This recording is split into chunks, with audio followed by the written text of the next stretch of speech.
Gentlemen, I am not happy. I am not happy.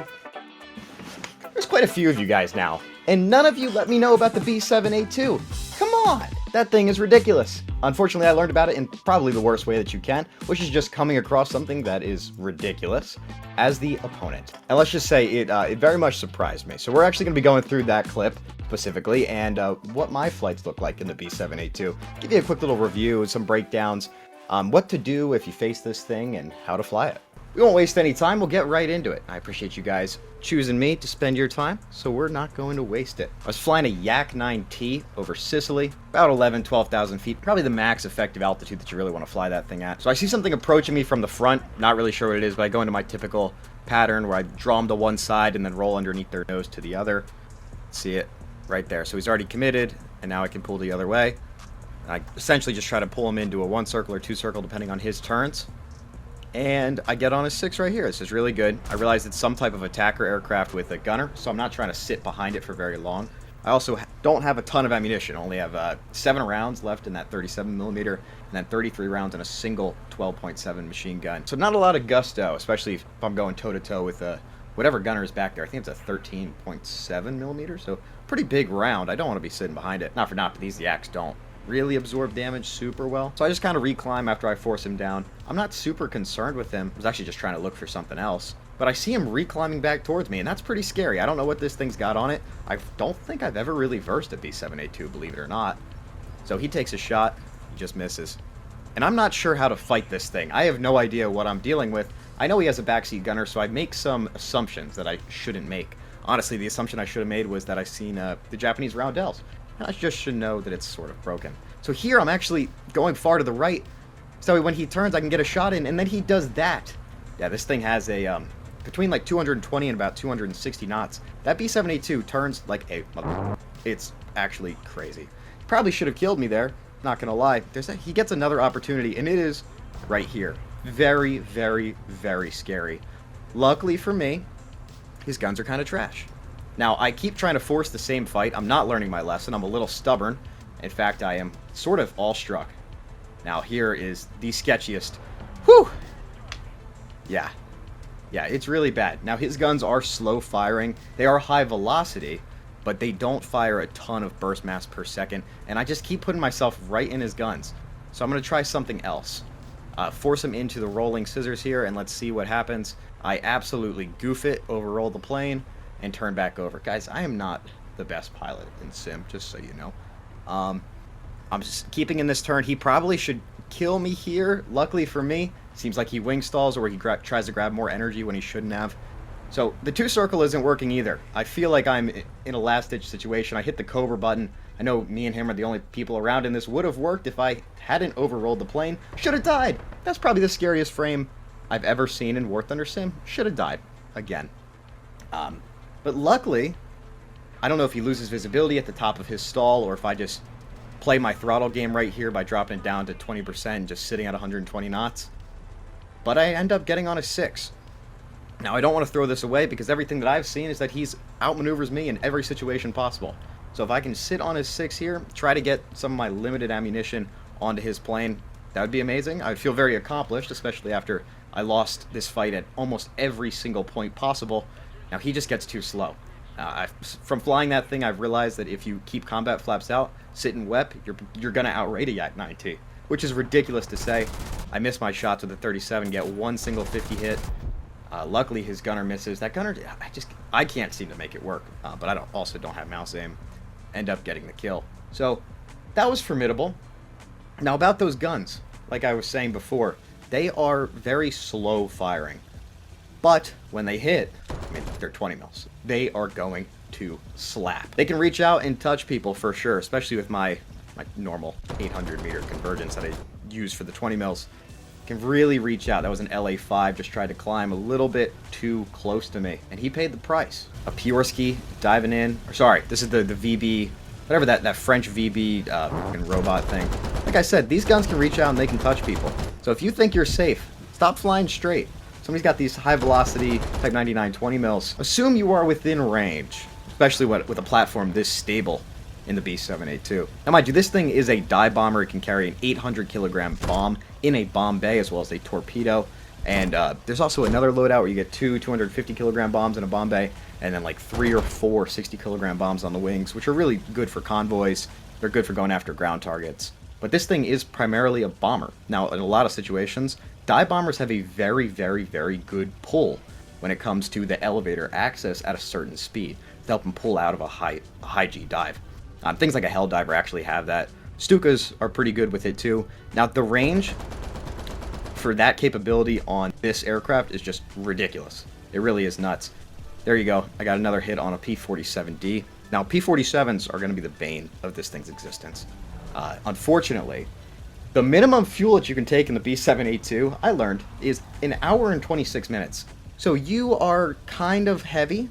I would love to see this thing fly with, let's say, 20 minutes of fuel and just see how it does, because it's already pretty broken. Now, I've taken this thing up to 24,000 feet, and it's still effective with, I think I had 65 minutes of fuel on board. That's crazy. But you are, well, you're just a fuel tank in the sky, waiting to get hit by a 50 cal incendiary round. And trust me, when a 47's attacking you, it happens quite a bit. Aircraft's going high. This is the Piorsky, I believe.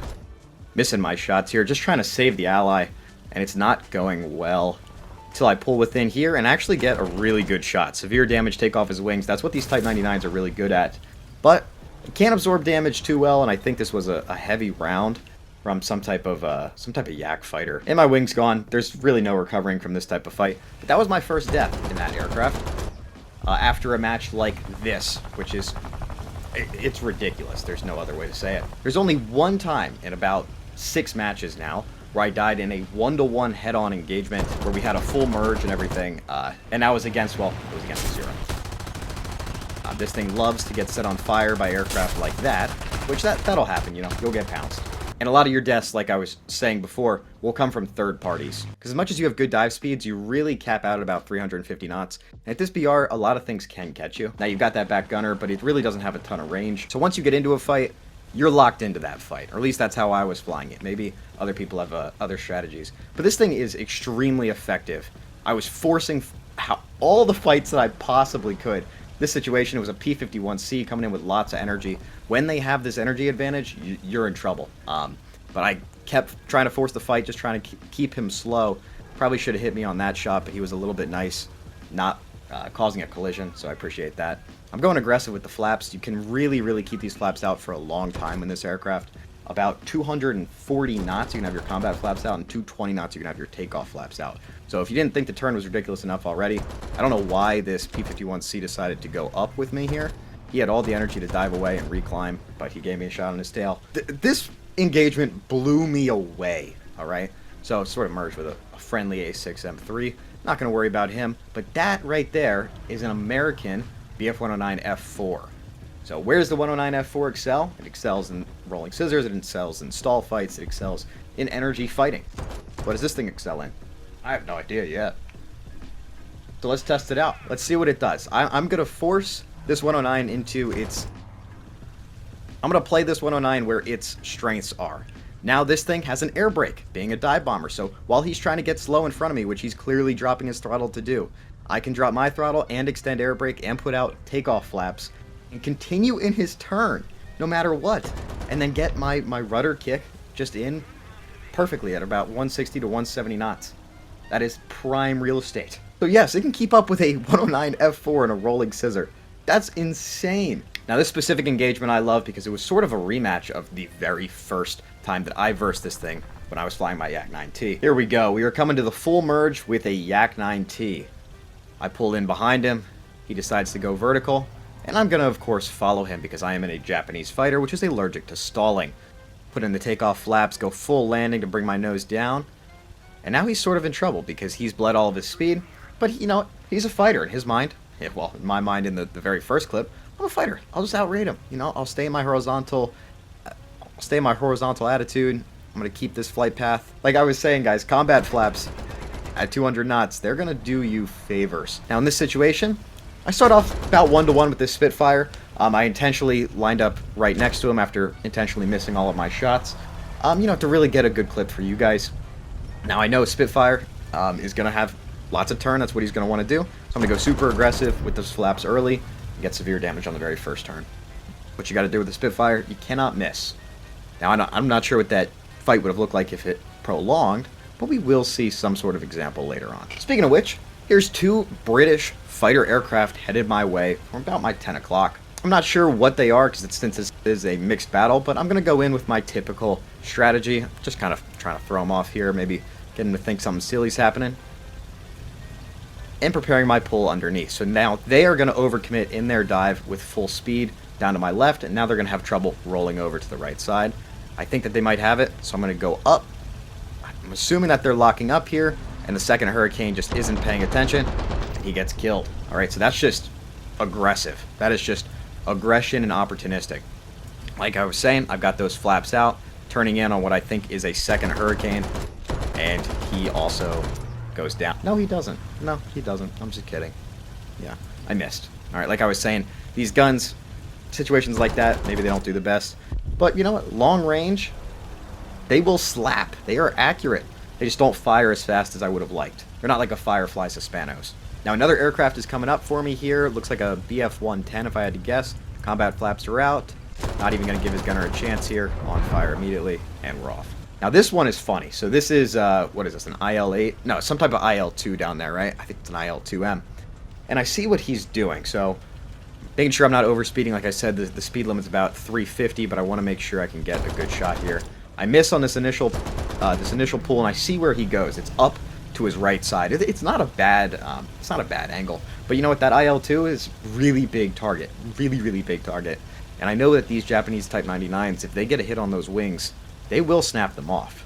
The IL-2 cannot tank a hit from these things, especially if they go through the spars. So, considering he's in a right side bank and I'm coming back in, I'm sort of assuming he's going to do the same thing. So I overroll it just a little bit more to the right side, and like I was saying, get a hit on the wing. And he goes down. Pretty standard. I don't think that's a ridiculous shot. But that feller, he thought otherwise. Yes, the guy gets into the chat and he goes, very cheat. I said, how exactly? He goes, check replay and report. Okay, I guess I'm cheating now, guys. By the way, training cheating. Breaking news. So I'm laughing at him. That's ridiculous, okay? By the way, appreciate the compliment. But I assume everybody's just trolling. And this guy probably was too. He goes, in War Thunder, very cheat. I couldn't agree more. Program short, program defender, program... what? We'll see if there's a hit piece out on Reddit for my replay.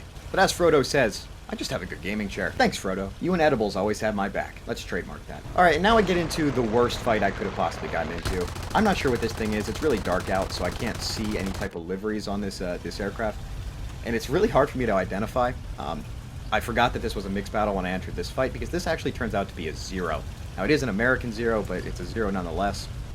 And the only thing that can defeat a Japanese aircraft is another Japanese aircraft. We all know that. The stall tricks aren't going to work. The slowing down isn't going to work. The air brake isn't going to work. Realistically, I think my best chance would have actually been to just dive away, but I wasn't at a super high altitude to do so. If I dive away, I have a higher... my range where my turning is good is at a higher rate, or a higher speed than that A6M. And I could have also done some funky stuff if I was at a higher altitude with my air brake, lowering the throttle, getting him to overshoot. But I don't know if this would have lasted very long. He killed my gunner pretty quick too, so there wasn't much chance for me. But that being said, it's not like I'm not trying. I'm going full flaps. Well, I guess not full flaps, but enough flaps to where they don't break. I'm sort of scared of the landing flaps. I didn't check what those rip speeds are, but I don't think they're nearly as high as the takeoff flaps. So, at this point, I'm just offering myself up on a silver platter for this guy, doing 60 knots, and we all know how this one's going to end. Correct, with me asking for a draw and him giving it to me. Thanks, bud. So is the B7A2 nuts? Yes. Is Japan nuttier? Yeah. Yes, it is. It's crazy. I don't know why they like this in War Thunder Sim. Anyways, thank you all for watching. If there's any weird aircraft like this that are just surprisingly good for almost no reason, let me know. I really like these planes. I think my favorite planes in the game are the stupid ones. The ones that are like, whoa, what? You know? That was a good reaction. I'm going to keep that one in. Thank you all for spending your time with me today. If you guys enjoyed the video and you're still here, consider subscribing if you're not already. And if you are, join the Discord down below in the description. Got pretty much everything you'd want for a War Thunder Sim style Discord. Thank you fellas for watching. Appreciate you. Adios.